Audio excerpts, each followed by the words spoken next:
اللهم صل على سيدنا محمد.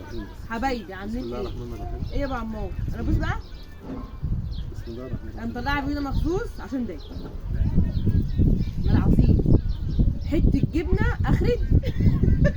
زعلان كده بس كل شويه يقول لي انت مش لما كنت بتاكلي تعالوا كلوا معانا. كلها بقى لا والله ما انا باكل حته صغيره بس. لا لا والله.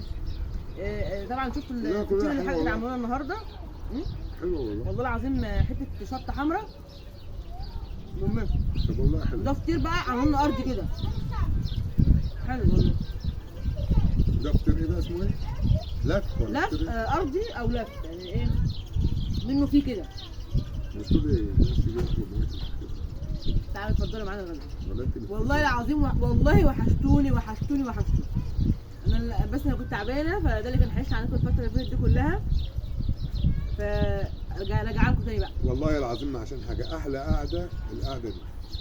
انا مطلع في عشان ناس بتتكلم على القعده دي كتير قوي مش عارف. في ناس كتير قوي بتعلق لي على موضوع القعده اللي انتوا بتقعدوها دي. عايزه اقول لك انت لو تيجي الشغل اللي احنا قاعدين فيه الخضره احنا بيتنا جوه مش هتمشي البيوت من في هنا او المدن. مش هتمشي من هنا. فاحنا ما بنصدق احنا نيجي هنا احنا نقعد بالقعده الحلوه وسط الخضره كده عند الحاج ام احمد والحاج ام احمد والحاج ربيع.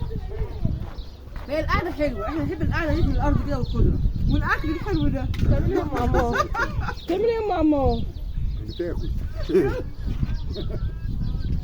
بتاكل. والله احنا لسه بقول لهم تسلم ايد ام احمد على الفطير الحلو اللي عملوه لنا ده. تيجي تاكلي معانا؟ ايوه والله تسلمي لي. والله مش طعمه حلو قوي. طب والله